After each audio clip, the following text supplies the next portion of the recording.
All right. So I am McArthur Krishna, and I am here with Aubrey Chaves, and we're going to make Aubrey resist being the host because this is not her normal role, right?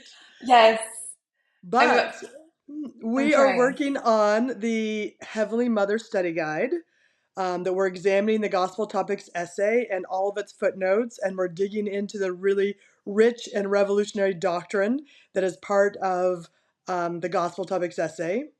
Elder Renlund said in General Conference 2022 that this is our doctrine. And Mhm. so we've pulled out pieces of each of the doctrines so you can study it for the month.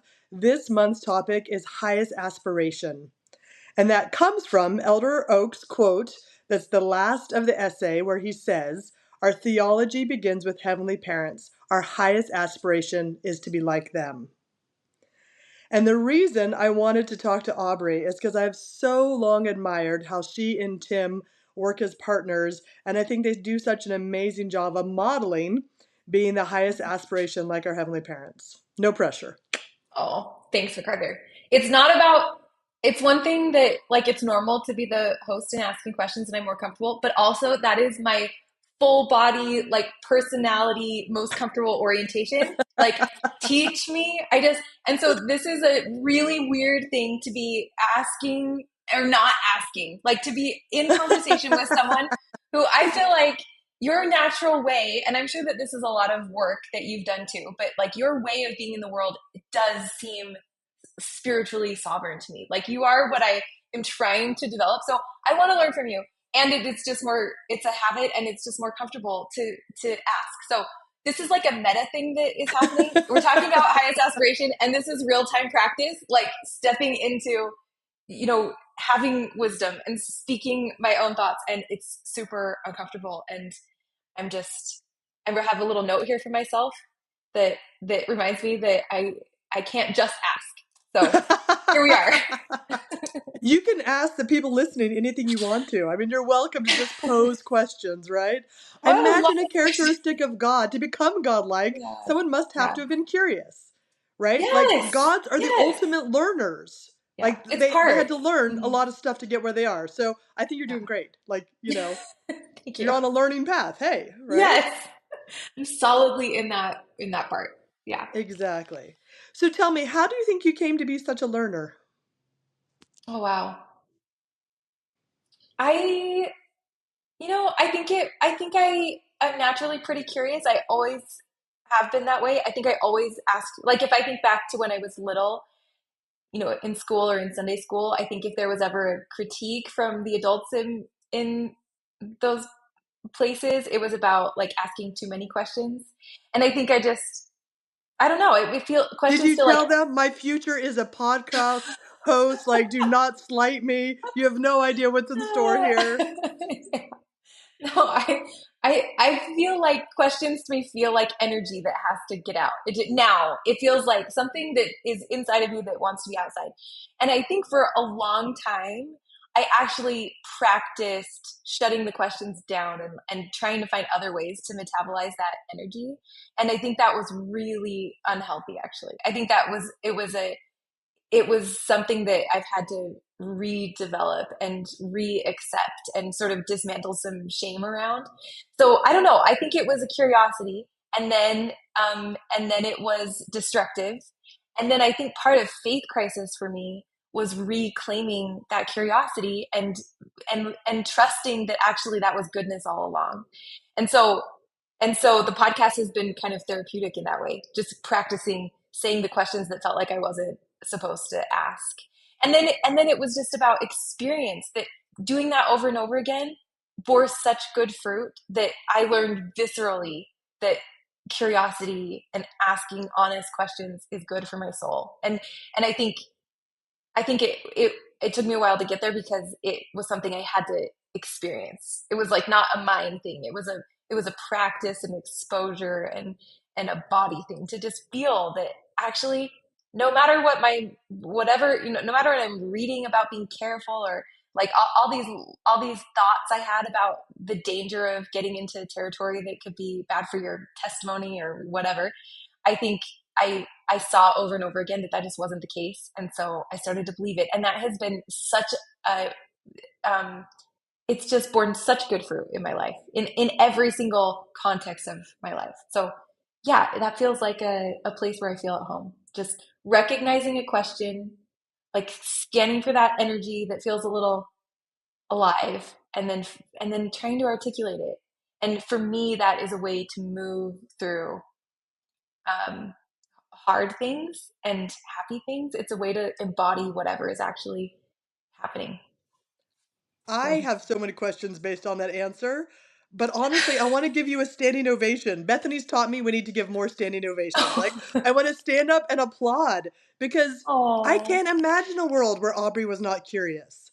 Like, that hurts oh, my heart a little bit to think there was ever a time when Aubrey was not her, like, full of oh, questions self. And so oh, thank I'm you. just, I want to cheer. Like, welcome, you're here. Yay.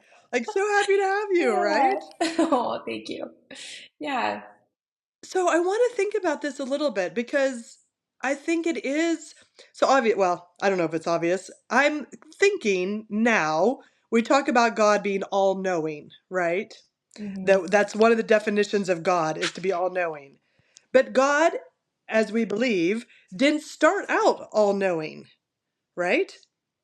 And so, Yeah. if God started as human, as we believe in our theology, that meant there had to have a process between here and there, between human and godlike. And that process would have been 100% oriented towards learning. You have to learn Yeah. in order to evolve. So I'm Wow. sitting here thinking, like, you're so well suited to become God. Like this is straight up, right? That's a crucial characteristic. I mean, we talk about Oh, being kind and being loving, and I'm not poo-pooing those, right? Like, yeah, we need yeah. those. But like being curious, being a learner, being willing to evolve, those Wow. are godlike.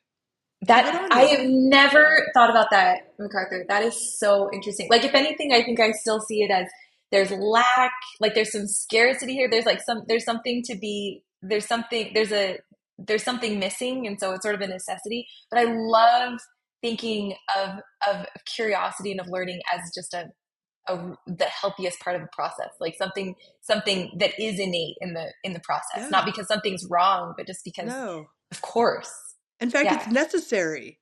Right. Necessary, right? If Yeah. someone's not willing to learn, so think about this. Our heavenly parents sent us to this earth life to experience agency, but the whole point of agency is not just to like, woohoo, I get to choose, right? The point of agency is to learn and grow. So the Yeah. entire point of this earth life is to become you, Yes. right? Okay. Like to become So, curious. oh, let me ask you one question. She can't help Because herself. It's been 10 that minutes. 11:57. Okay. So this is so interesting because I totally agree with you. I totally agree that you grow by making mistakes and trying something and it doesn't work and you try again. But I feel like there's a place for obedience, right? And maybe it's all developmental. Maybe it's like you need that scaffolding when you're young in your faith or young in age, like as children.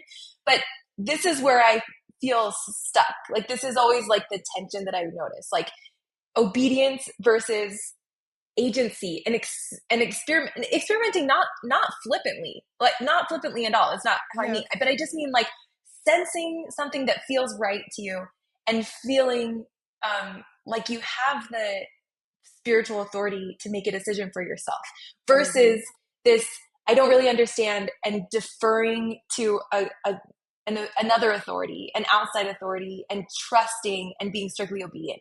Like that is the really uncomfortable tension for me. And probably I feel like in spaces like this, the answer is always going to be both and. But that's a tension that I think I'm always navigating. So I Yeah. tell me how you think about that. So I think that's super interesting because I definitely think it's a spectrum. And I think different people are on different ends of the spectrum. Like my Mm-hmm. husband is someone who's like, if I don't experience it myself, it does not exist. He is like incapable of learning from an outside source, which doesn't mean he's Oh, not a learner. I've never met anyone who listens to yeah. more I mean, like he brushes his teeth to podcasts, right? I mean, like this man is in the constant learning mode. but he has to take it in and process it himself. Otherwise, it's not going anywhere, right? Yeah. And so he would do very badly in our faith structure, right? Like he's not made for Interesting. that structure. Yeah. But I also was listening and thinking obedience and sovereignty to me are not maybe on not the same spectrum, like they're not opposites. Really? So I'm thinking this through. I haven't thought about this before. So I'm thinking this through, and a couple different angles. One, I think being spiritually sovereign is learning how to tap into God and trusting your own personal revelation. So there's Mm-hmm. still an element of obedience in sovereignty because you're being Oh, obedient to interesting. God. Right? You're trusting that Yeah. God will speak to you. You're trusting that you can receive. You're trusting that that revelation is valid, even if it comes into question or pushes against traditions that you've inherited. And Mhm. so you, even to me at least, in my definition of being a spiritually sovereign person, it's not that I'm so independent that I'm outside of God's realm. I'm still Totally. choosing to be obedient to God, but I'm placing God and my personal revelation as the ultimate authority. And so Yeah. obedient, you can be obedient Okay. to a lot of things, right? I mean, you can be obedient to stop signs. You can be obedient to speed limits, Mhm. right? I mean, there's lots of things to be obedient to. In fact, I remember my younger brother got injured in an accident, and it was the first time I ever saw my father break a driving rule, a driving law. Like I'd never Wow. seen him speed. I'd never seen him do anything. And all of a sudden he blew through this stoplight. And I was like, oh, this must be Wow. bad, right? Like my dad just broke a law, right? But in that moment, he was choosing to be obedient to the necessity of my brother being injured and not being obedient Yeah. to the laws of the land, Oh my right? gosh. And Yes. so he was being obedient to his integrity and his judgment over what was necessary in that moment, Uh-huh. right? So I don't see obedience as one end and spiritual sovereign on the other end. I think they're Yeah. almost like they're parallel, sometimes intersecting lines because it's Hmm. about who or what you're being obedient to, right? Totally. Yes. Yeah. This is so interesting. We just finished Saints Volume 4. And there was this part where they were creating the young women values for the first Mm-hmm. time, choosing the Mm-hmm. values, and obedience was on the table as a value in and of itself.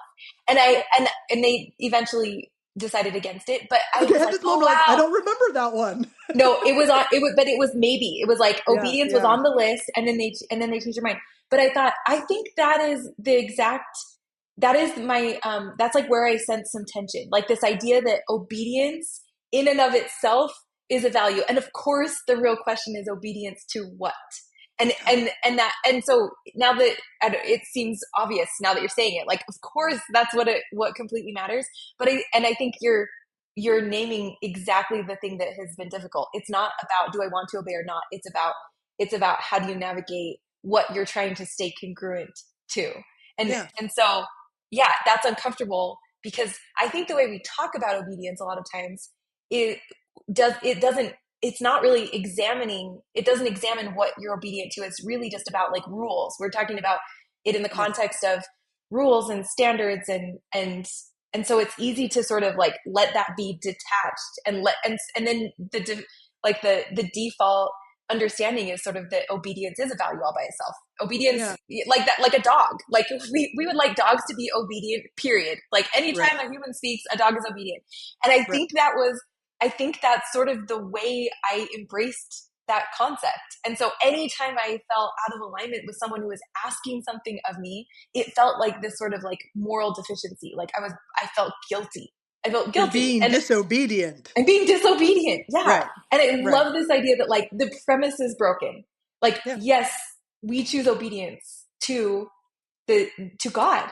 yeah, And so spiritual sovereignty becomes a really important conversation because you have to be able to find the thing that you choose to be obedient to. But like right. that's the hard part, especially for someone like me who feels very attuned to what people expect and want and hope for me. And I think maybe that is a personality. I'm sure I'm socialized to be oriented that way, but I think Yep. it muddies the waters for me to feel what someone wants from me, to feel what somebody else thinks I should be obedient to, and to be Yeah. able to still like locate that inner compass independently. Yeah. So Yeah. it's easier to just say like, give me the rules and I will check that box like a champ. Which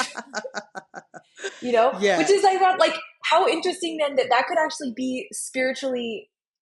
I mean, destructive feels like a strong word, but like it has been, that is true for Deterrent. me. Yeah, it's a Yes, it's a deterrent. stopper.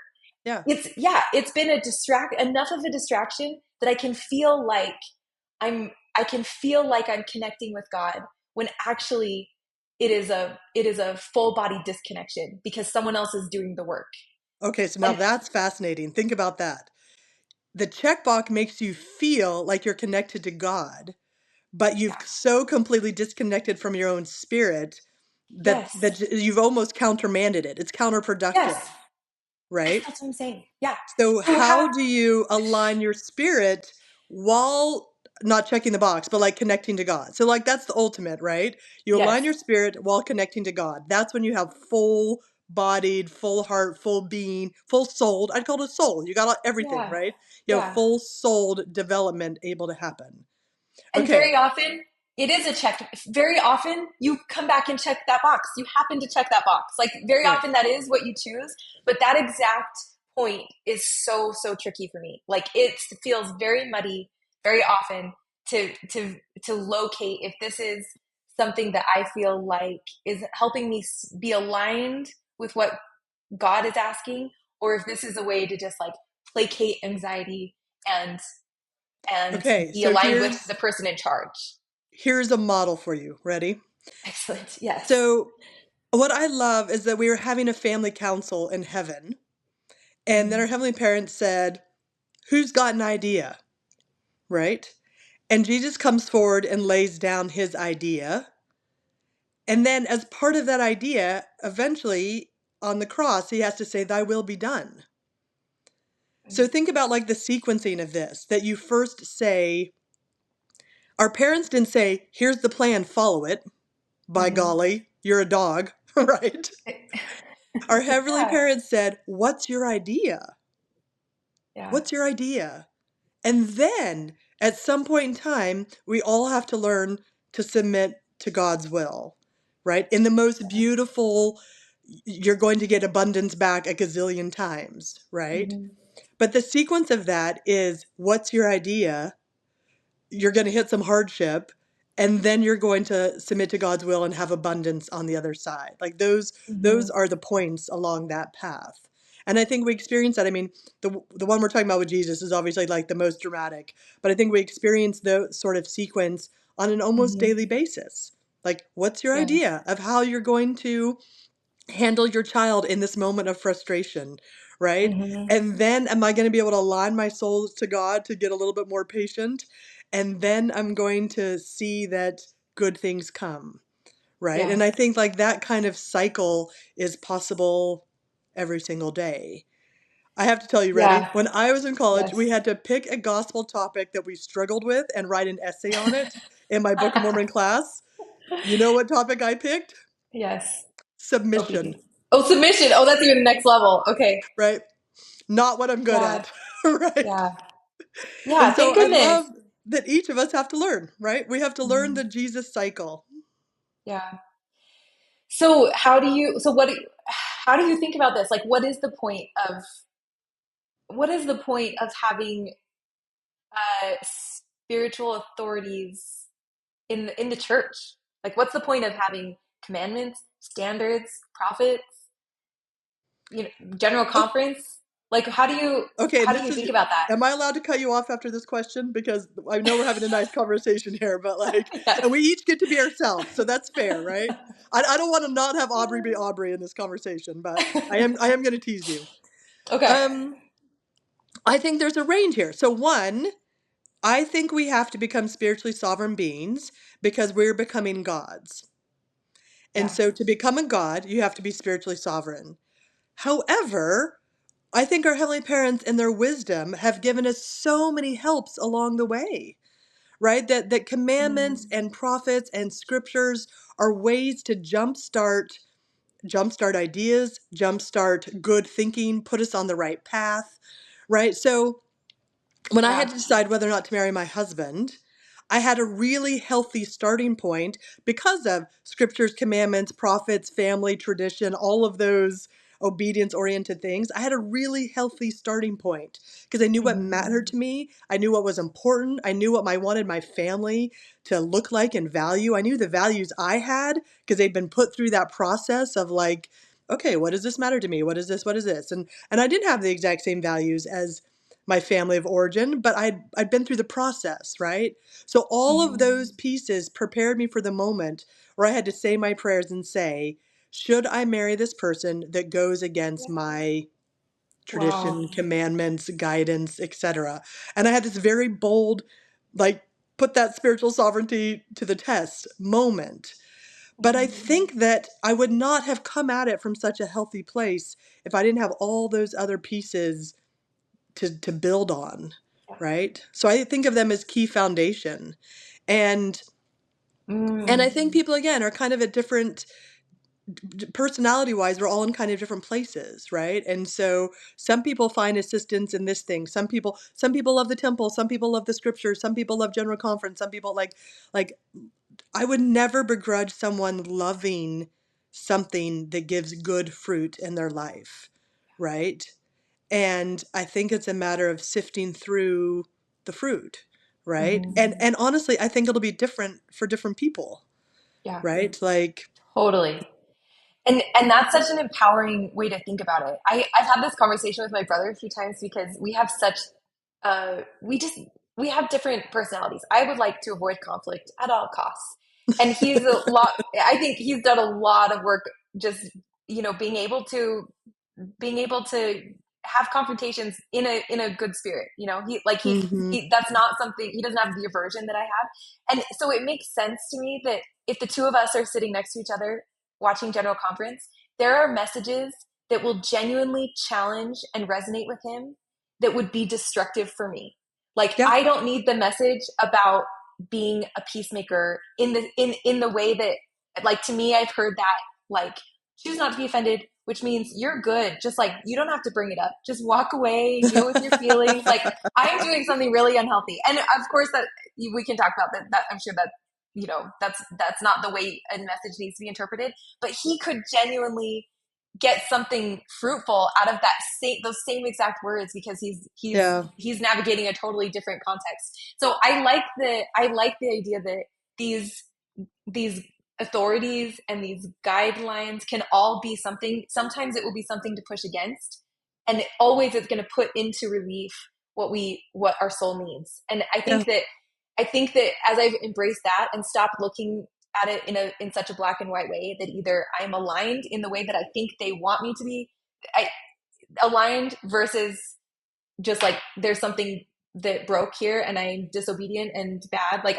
I think just being able to see that in color, and I think then I can actually have productive engagement with those guidelines, and as opposed to like being stopped or shutting down the conversation, like being stopped yeah, up because I'm just going to check the box and not think. And then there's nowhere to go with it. It's like it's not good growth or bad. It's just like it just got dammed up because yeah, I turned off my brain and said yes. So yeah, I like the idea that we can show up with a full soul and listen for what our soul is feeling pulled toward and mm-hmm, resisting, and then mm-hmm. even that awareness can be a negotiation that produces good growth. Absolutely. And I mean, I hear sometimes people say, why is General Conference so long? Why are there so many talks? I think it's partially because there's different talks that appeal to different people. I love Yes. that we have hours and hours and hours of things to sift through Yeah. because when Elder Kieran talks about there's no barricades between me and God, my soul lit up, right? Yeah. Like I could feel the like, ja, right? Yeah. And maybe that's not what someone else's soul needed. And so I Yeah. love this idea that loving heavenly parents send so many different ways of assisting us, right? Mm-hmm. And as long as we don't confuse that that's a way and not an end, right? Then we're Mm-hmm. fine, right? The Yeah. end is our heavenly parents. Mm-hmm. Jesus Christ atoned for us to get us to our heavenly parents. And so, like, that's the end. Everything else along the way is to be evaluated to say, does this help my soul get back to my parents? Does it help Yeah. my soul become more godlike? Yeah. Right? And I would say the thing that I am that feels like something I'm always working on, but that has been helpful in this space is that I think I get really distracted trying to figure out what's the spirit. And I Mm, remember just like being obsessed with that question. How do I know what's my own mind and what's really the spirit, and am I feeling the spirit, or is this a warning, or am I anxious? And I have just had to set that aside. Like, I'm just not sure that that is a useful question. And I feel like I have a stronger compass when I trust that God is working through my brain and my mhm, body. And so I don't ask that question anymore. I just feel like, to me, the spirit, which I don't even feel like I really, that's how what I call it anymore, but like God's voice to me feels like energy moving me in a direction. And, and resistance, like something that is not good for my soul, feels like energy that is drained. And I feel physically tired, I feel like spiritually tired, I feel like my whole soul is leaning away.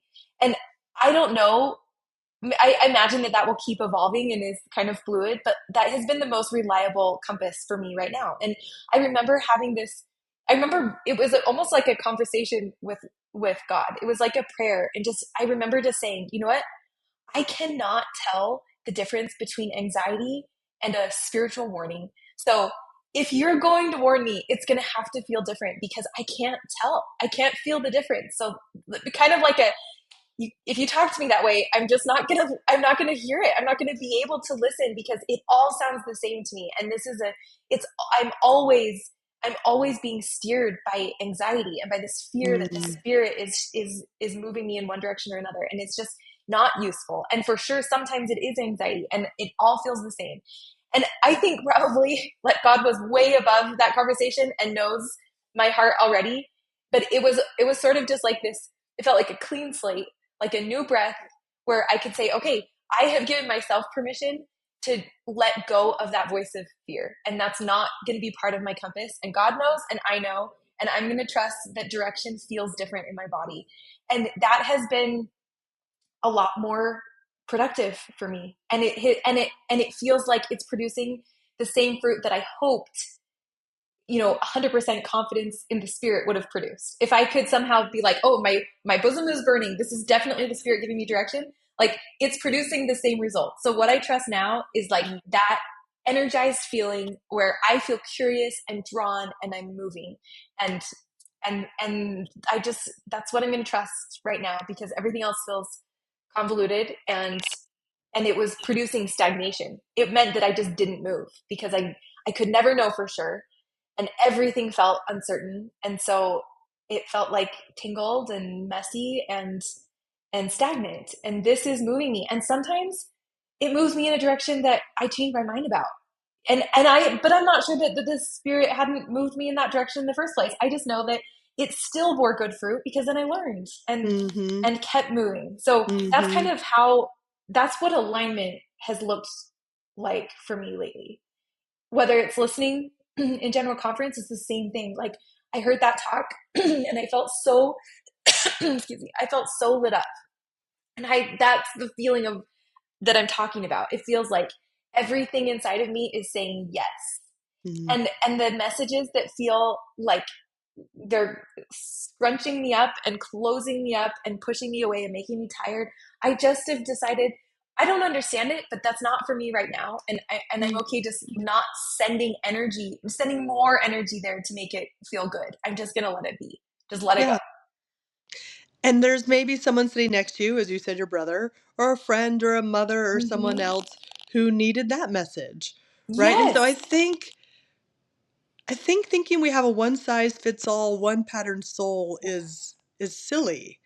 Mm-hmm. But so my professional background is in marketing and design and branding, and I think that in some ways, like the 1950s was this branding era where they just decided that they were going to talk at people, right? And Mm-hmm. they were going to assume Wow. that it would hit all the brains, right?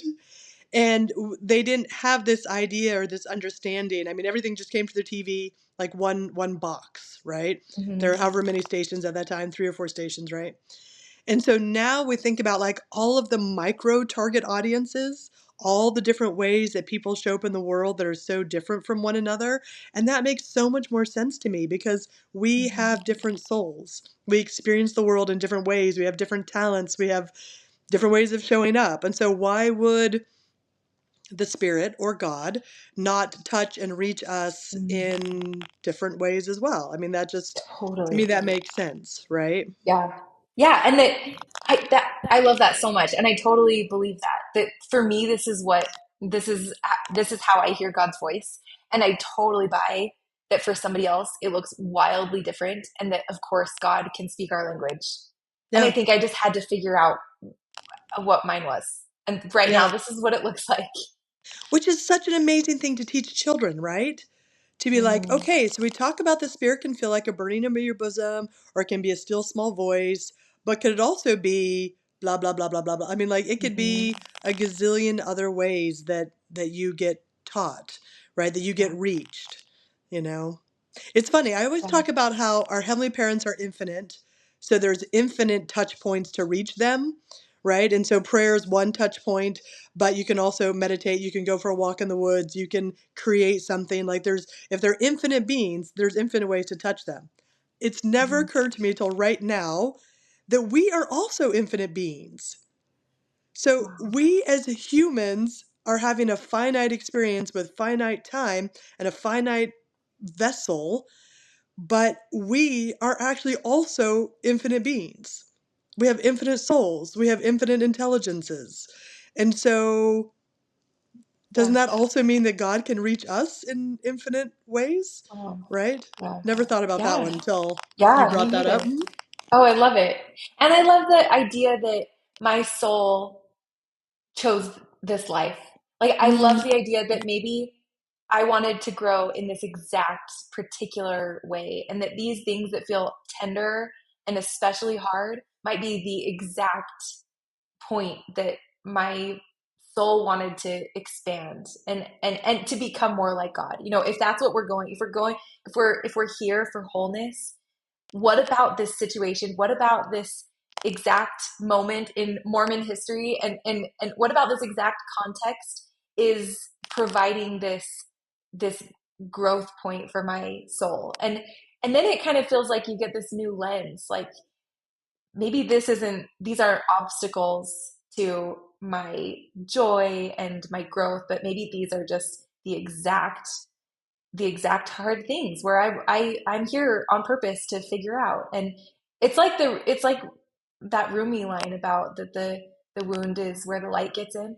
That's kind of what I mean. Like, why is obedience so tricky for me? Why is spiritual sovereignty so tricky? And finding a healthy sense of self, like all those things feel tender and underdeveloped. It feels like something that requires a lot of energy to mm, figure out. And I love the idea that that's probably why I'm in this exact place. Like, I yeah. think this is how my soul is reaching for wholeness. Like, it can do it here. And so I'm gonna have conflict. And this is how I'm gonna strengthen whatever is weak and grow whatever is underdeveloped. And it's not that those are the obstacles, it's like those are the point. Yeah, and in my mind, I'm picturing like a gymnastic springboard, right? Yeah. Like you're running along doing your thing, and if you hit that springboard and you figure out how to process through and grow through whatever your wrestle is, then it springboards you to a new Yes. place, right? I love that, McArthur. Yes. Yeah. Yeah. Like, it I takes also a think muscle. it's a muscle, right? It's a muscle. Hmm. And I also think that if we don't figure it out, then we get we get a second opportunity. And so Mm, I recently realized that my father, my business partner, and my husband all share a similar trait. okay. And I thought, wow, this is fascinating that clearly there's something about this that I have to learn, right? Because at almost every stage of my life, in the family home, as a young professional, as an older married person, I'm having to learn this, Mhm. right? And I think, well, blast. Yeah. If I would have sorted out the first time, right? But it was super interesting to me to realize the consistency of that was clearly something I needed to grow. I needed to springboard, right? Wow. And the Yes. universe keeps giving me opportunities because instead of, like, Mhm. as you said, an obstacle, it's a loving universe. If you go back to Yeah. every time I'm feeling all flustered, I just think I go back to my basic premise. We have loving heavenly parents. So if you believe that the ultimate beings in the universe are loving, then that means what's around me is either loving or Mhm. not on them, right? Yeah. And can be made good. I think that's the piece about it all, that nothing can go wrong. That whatever happens that is about somebody else's agency or something, just the situation, that it can always be the thing that becomes good for us. And I think that's what makes God, that all of Yeah, all of our the hard things can be alchemized to be for our growth, even though I don't believe that God's making them happen. It's just right. the gift is that they can still be made good. And I love the term alchemized, right? Alchemized, it can all be transformed. And I Yeah. think in my own life, I've been able to embrace that. I have a harder time on like a macro scale, right? When you look Mhm. at big tragedies that are even Yeah. currently happening, it's hard for me to be like, okay, God, alchemize Gaza, right? Yeah. And in that moment, I have to have some humility that there is. I mean, if I believe in the alchemy power of God, then I have to believe Mhm. that is always possible, even when I can't grasp it, Yeah. right? Yeah. And that's an activating thought, I think, as opposed to something that makes you feel defeated and tired and like you're powerless Mm, anyway. That idea that it can be made good, to me, is energizing, and it moves me. It makes me the opposite of apathetic. It makes me want to, it gives me energy to get involved and try to fix yeah, things that feel yeah. broken. Yeah. Okay, so in my mind, that's another instance of you being God, right? You being I just love that you God-like. keep saying that. But think about this. Like, one of God's attributes is to be an alchemizer, right? Mhm. And you just said that gives me energy. So I step in, I do Wow. something here, I act Ooh. on this. You are helping transform. So you are becoming an alchemizer, right? And Oh, I love so that. thinking about that being a characteristic of God, every time we step into something, every time we're an activist, every time Wow. we want to put our goodness into the world, we are being alchemizers. We are being like God. Wow. Oh my gosh, that's so good. We're getting ready to do the book Crucial Conversations Oh, yeah. by Joseph Gurney. We're doing a conversation with him tomorrow about that book finally after all these years. And the thing that is has just been on my mind constantly since the book is just this idea that you're always part of this pool of shared meaning, which is, he always talks about this, that in dialogue you're just trying to get people to contribute to this pool of shared meaning. And and that has been the lesson for me, because my least healthy self wants to withdraw always. Like, I Mm, don't want to I don't want to like make this worse. I don't want people to have feelings about this. Like, I don't want to have feelings, but I love the idea that there is something holy about contributing your shared meaning, like yeah, contributing your gifts and your soul to this hard thing. And that there's something that, even it feels like even that process is alchemizing, even just yeah, like choosing to be that present and to bring your whole self to something hard. That's what it looks like to alchemize. yeah. Because I think it's true. Like, there, whenever I remember, I've talked about this so much because it really had such an impact on me, but I remember a conversation that was on the podcast before Tim and I were hosting with Randy Paul, and I don't even remember who else. And he basically bore his testimony that Moroni's promise is not just about the truth of the Book of Mormon. It's about that the Spirit bears witness of truth, period. And so when you feel someone come to the table and they're being real, like they're telling the truth, the Spirit can witness Yeah. that and can like be present with you in that moment. And I think I heard it like that because I needed to believe that it doesn't it doesn't make things worse to bring your whole self, especially if you're like having negative feelings. And that was a gift to see that there is really something holy when you just when you're all the way there, when you like show up with your gifts and your pain and you're Mm. real. I think then God is working with you and you're part of that process of alchemizing something painful into something good. Yeah, I think you've got two things there. One of them is that God is an alchemizer. I think the other is that God shows up fully. So if God has had Mm, all of the earthly experiences that we have had, right, has suffered grief and toil and angst and heartbreak and joy, all the things, mhm. then God is a full being.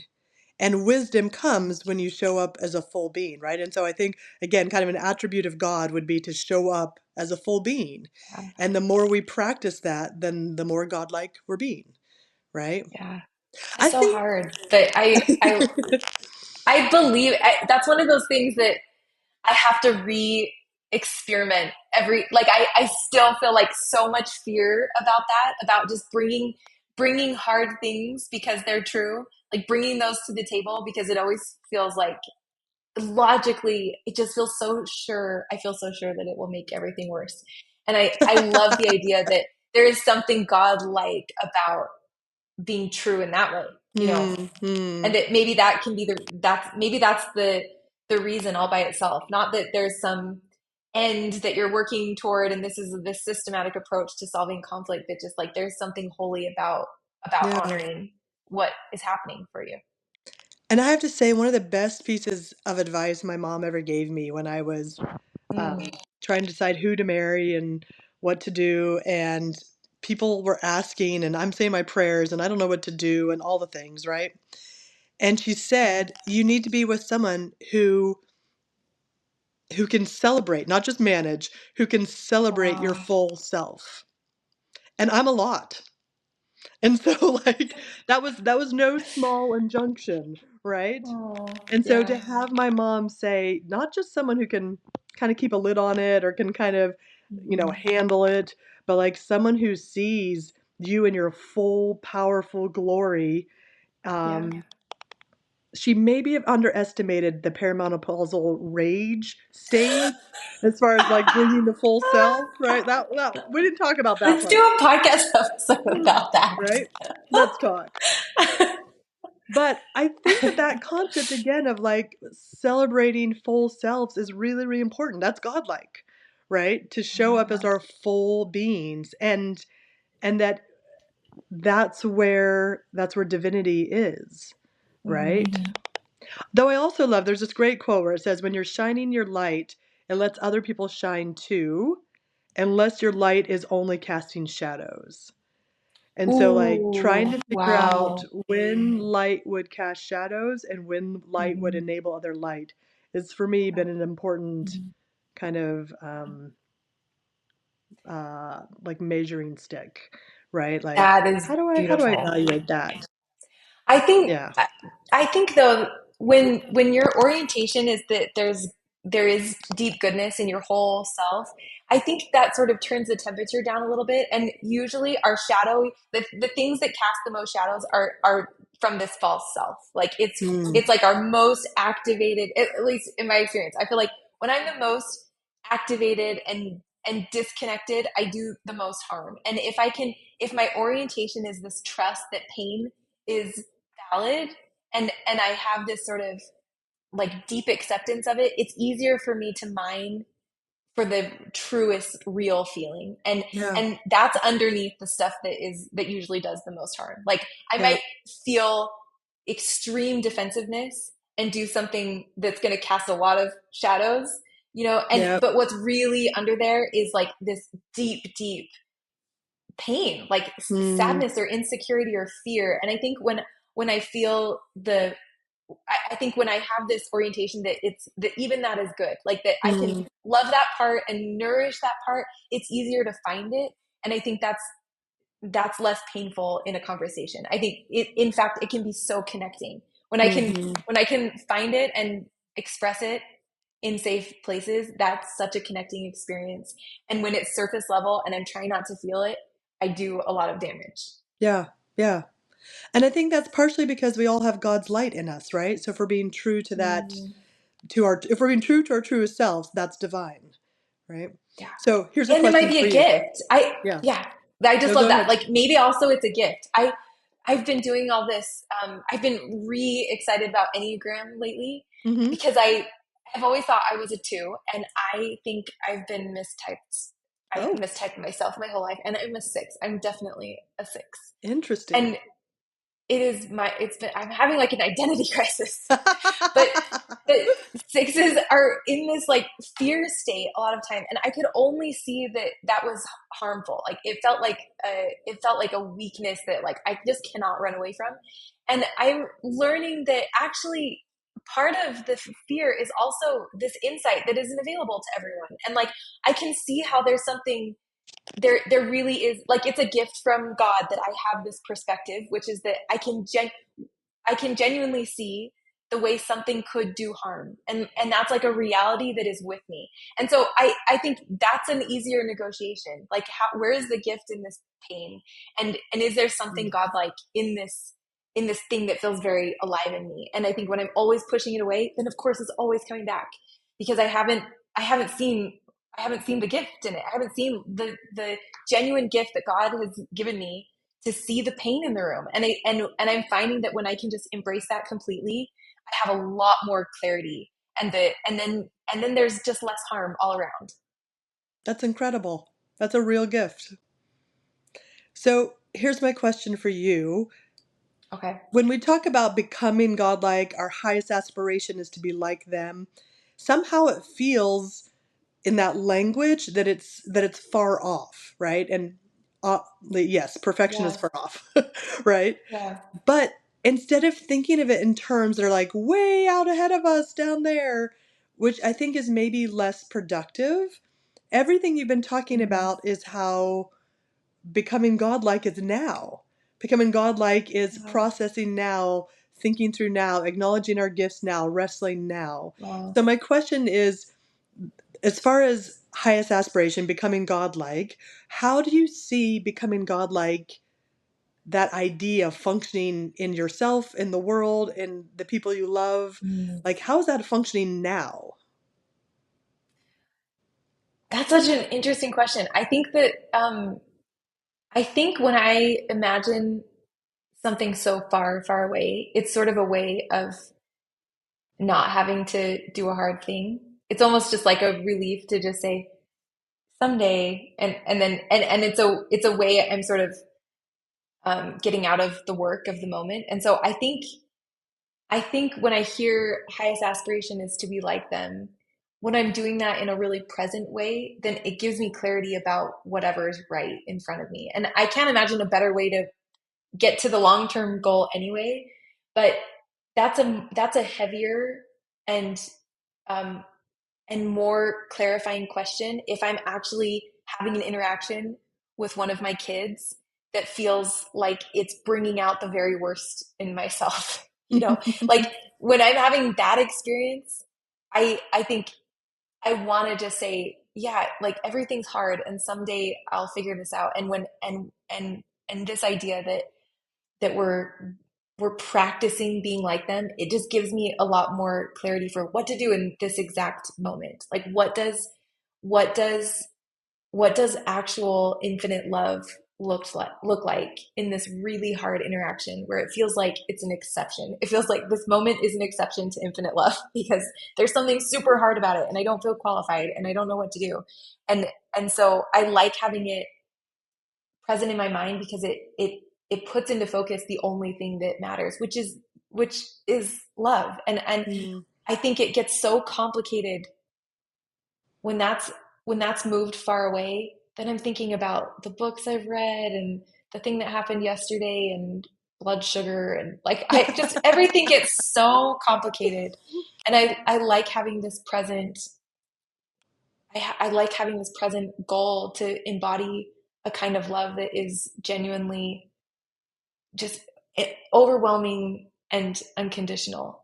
And Mm. it feels like the best I can do. Like I don't all I know is all I know um is like what's hard in the moment. Like I don't know what it would be like to be God. I just know that the interaction I'm having feels complicated. And so it just feels like the best I can do is practice imagining what unconditional love looks like in this exact moment. And I imagine that that's the real point of this life, to have a million of those moments practicing embodying that love. And I think we get different flavors in every context of our life, but it's always going to be about just this complete presence in the moment that's right in front of us. Yeah. So Yeah. yeah. I think that's incredibly beautiful. I think that trying to have a highest aspiration now makes Mm-hmm. it in some ways less daunting, right? Like, Mm-hmm. okay, we're in this, right? So I think it'd be helpful if you had tips or ideas of how to live into your highest aspiration, like right now, today. Mm-hmm. So are there things that can so I always think about highest aspiration that we need, that women especially need soul investment, right? And that seems to be an important angle of this, that there's a gap between us and God. And if we're going to become more Mm-hmm. godlike, we have to grow and develop and different life experiences give us different growth. I mean, I think becoming a mother was one of the most Mm-hmm. clarifying moments. Um, in fact, this happened. I was a stepmother before I was a biological mother. And even that was a clarifying moment of saying, oh, there's a being in this universe that demands my best self, and Mm-hmm. um, and that their needs rank mine, right? And and I'm not saying a mother's needs never matter, but I'm saying the Yeah. difference between what a child can grasp and what an adult can grasp is different, right? Yeah. And if I'm hungry and they're hungry, like I can understand what's going on, and I can pause and manage. Yeah. As soon as you started asking that question, I thought of what you have taught me about soul investment. So I'm glad that's where you took it, because in real life, I feel like that has been the most consistent way that I've found what's next for me. That I've like found the next place where I feel like I need to grow. And I'm sure there is another way, but man, that is what it has looked like for me over and over. So in and I'll just be so specific, but about, let's see, so probably 8 years ago, almost 10 years ago actually, I started baking. Like I've always loved baking, but like I really started baking, and I started decorating cakes and making wedding cakes and really crazy special event cakes, and it was this strange thing that I felt so drawn to, and it was the most random thing, and it felt like spiritual work. And I just have to own that. Like it really, my soul needed this thing. And I don't know if it was kind of what you were saying, like being a mom and sort of slipping very easily into this life where I had this kind of framework that it would be better to ignore my wants and needs.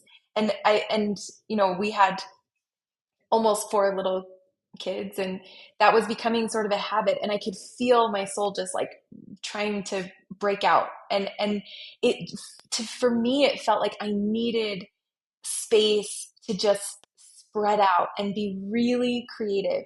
And I think that there's And I something want to about pause for a second because I think there oh is godlike things to be learning. I mean, Christ was Christ's sacrifice yes. for us. There's something to be Hmm. learned and being willing to sacrifice for another human being. And Yes, so I don't want to poo-poo that. totally. Like 100% being a full-time busy mom to little kids like gives you a whole new level of being godlike. Yes. And Well, there's and other there's not just other paths, but there's other necessary development that's required. Like that can't be Which, the only godlike attribute. yeah. And that's why I like that you have called it soul investment, because I think had I started, if we got married and I was cake decorating full time and just like living this wildly creative life, doing this thing that I really enjoy, I think probably I would have along to this other point where I was like, I want to take care of something. Like I Mm, want to give in this other way, and I can feel my soul reaching for that. I yeah. think I was just at a point where my soul felt a little out of balance, and the Yes. antidote that I sensed that I needed was this deep creativity. And so I think soul investment is the way. I think that's the perfect catch-all, because it's about sensing exactly what your soul needs. And of course that's going to look different in every single context. And in my context 10 years ago, it looked like you're drying up, and I needed something that felt nourishing and personal, and it was practice recognizing what I liked and recognizing building a skill that was really just for my own spiritual expansion. Like it felt so nourishing to just create something and to think in a personal way, to just find it beautiful, and then do it again and again, and just to have time alone. And I would do it in the middle of the night, and I just needed silence, and I needed to make a lot of decisions that were mine to make. And that was so nourishing for me. And then it was nourishing to say to ask for money, like to be compensated for it. Like all of this was just, it was uncomfortable and totally nourishing growth. And Mm, so I like this idea of soul investment, that I think if I'd had language for that, it would have been an easier adjustment. I think I could have sensed like, okay, I can feel that I need some development here. And so I'm going to go all in, and it is worthwhile. And it felt more like a wrestle to me. Like, is this mm, okay that I'm doing this? And why am I doing it? And like, mm, is it okay for anyone else to sacrifice so I can do it? And it always mhm. felt like I always felt a little uneasy about it in the beginning. And, but 8 years later, I could see how this was the tool that my soul could work with. Like God was using this tool to help me grow in a really specific way. And it helped me find and develop a much healthier and stronger sense of self. And I think that has that's become my container. It's the only reason that the podcast even works at all, because I can find my questions and my pain and my fear. And I think that was getting so set aside that it was hard to locate it. And so for me, baking and decorating these beautiful wedding cakes was the way that I reconnected with this like deep sense of self. And I have found that more than anything else, that has been the most important way that I've found to connect with God. Like I had to find a sense of self so that I could hear God. And I think when I was trying to be translucent and a helper, it was getting so hard to find that inner compass. And so I don't totally understand how those things are so connected. I just know that they are. And that the fruit of staying up late and making these cakes by myself is that I can feel where my soul wants to go now. And it has turned me to my family. Like it hasn't been like this wild ride. I think it has been this deeply centering experiment. And so soul investment, I think the boots on the ground reality is that that's been the answer to all of these questions. Like I had to do that first. I had to believe that there was something worthwhile to give time and energy and respect to. Like I had to figure out how to honor it so that I could hear it. I am so delighted. Like I'm literally sitting here just like vibrating with delight because Oh. God has never spoken to me through baking. Like I know you hate the kitchen, huh? not I nope, know. nope, nope, nope, right?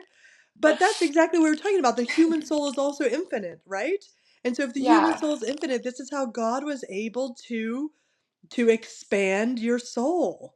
And then think about yeah, the virtuous cycle there that you were describing, that that when you found your soul and you invested in your soul, that led you to being more yourself. And like Yeah. becoming the best version of ourselves is the whole point.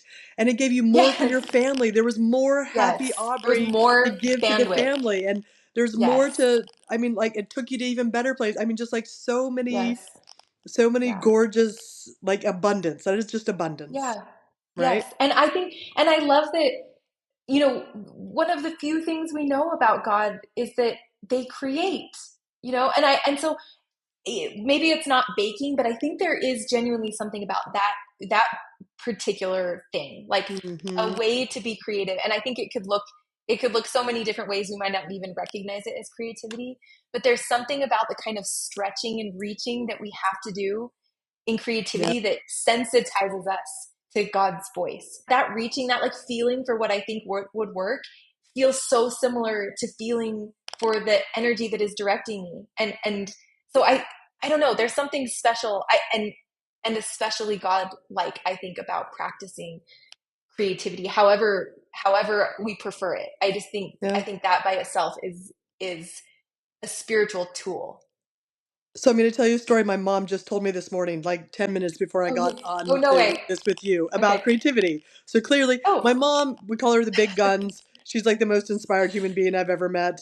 You know, when we need someone to pray about something, we're like, call the big guns. She'll be the one to pray, Oh. right? So she told me about a class at BYU when she was 20 something years old, married, pregnant with me. And the professor said to her and the whole class, "Do you think you're creative?" And she said, "No, I'm not." And she said, most of the people in the room said they were not creative. And the professor said, your assignment is to walk up to 10 strangers and say, "Did you know I'm creative?" And my mom was No, like, I hate it. I do not want to do that, right? Like, no, right? That was really uncomfortable for her. But Uh, she said it was fascinating because the next class period, when people came back, the people who had done the assignment, and my mom broke down because she wanted a good grade in this class, and so she had to yeah. do the assignment. And so she said the people who had done the assignment, who self declared, "I am creative," those, Mhm. he said to the classroom, like, okay, who now thinks they're creative? Everyone who did the assignment now thought they were creative. Really? So, like, think about that. Just saying that out loud 10 times to a Yeah. stranger to declare to the universe that you are creative Yeah. had some sort of impact in your, like, resetting Wow. your self evaluation. And I thought that was such a powerful story because we, as you've said, we all are children of God. We all carry embryonic godhood in us, which means we're all creators. And so I Yeah. love Elder Uchtdorf's quote about whether or not you create families, traditions, gardens. Mm-hmm. He has a list of things, and I always get the list wrong. And I'm sorry, Elder Uchtdorf. I make up things to the list, right? But like, there's a gazillion ways to be creative. You can be creative as an engineer. You can be creative in planting a garden. You can be creative in baking a wedding cake. And Yeah. so, if we want to practice becoming like our heavenly parents, then we have to choose to create. That's one of the key Mhm. attributes. And so maybe this is our challenge that we leave people with, right? Yes. Sometime in the next month, sometime in the next week, sometime today, choose to stretch your creative, Yeah. muscles and find a way that you are practicing your divinity in whatever way Yeah. speaks to your soul, right? And I think notice what was the first thing that came to mind, because I think we do define creativity so narrowly as artistic, and Yeah. it's not about being artistic. I think what's the first thing that pops into your head, and what does creativity look like in that context? Because that's probably Because your maybe it growing looks like place. I want to try fill in the blank, or this Yes. intrigues me. Like I Yeah. like your idea of like where your energy is. This Yeah. intrigues me. Ooh, what would it be Yes. like to do Yes. this, right? And then the Yep. creativity is just part of like the along the way, but you don't have Yeah. to be like, I'm gonna go buy some paint, right? Like I'm gonna Yes. go buy an No, easel. I think at its core, to me, creativity is just an openness to ideas coming into your mind, and that's why it feels so holy. It's just this practice of opening your mind and like seeing what descends, like what comes into your brain. And so it does feel the same to me as hearing God's voice. I'm with a lot of intention. I'm opening my heart and opening my mind and just receiving. I'm in this like posture of receiving, and I'm ready. Like I'm doing a, I'm ready to act on what I receive. Like that is the process of Yeah. creativity to me. And so it is a spiritual work. That's exactly what prayer feels like to me. Just, I'm going to sit here quietly in contemplation to align and still my mind so that I can receive. And I think creativity is that practice. And I sometimes get distracted by the word because of the way that, of all the things that it reminds me of. But Mm, I think in its essence, it's just this deliberate openness to receiving mm, what comes. And that is a practice that has changed me. yeah, It's changed me. Like that has helped me find and connect to God. It's the same skill. that's incredible. Yeah, I like the idea of creativity being bringing something into existence, Yeah. right? That didn't exist before. And a friend of mine says her husband is like wicked delighted with spreadsheets. And like, I have never felt a thrill of divinity in opening a spreadsheet or making a spreadsheet, but that is creative. That Wow. is creating. That is Yeah. literally bringing something into existence that didn't exist Organizing. before, Yes. right? Yep. And so having this stretch, that like this openness to bringing something forth, Yeah. whatever it is incredibly powerful. Yeah. It's holy work. It's holy Yeah. work. Wow. Thank you, McArthur. You are wise, and I love talking No, to you about this I was good. exact thing. Hey, Jinx, like I was gonna say, I learned so much from listening to you today. It's really fun to have your brain Oh, sparked with such interesting ideas. So thank you for oh, your willingness to thank discuss the you. highest aspiration and our paths towards that. So Thank appreciate it. you. This is awesome.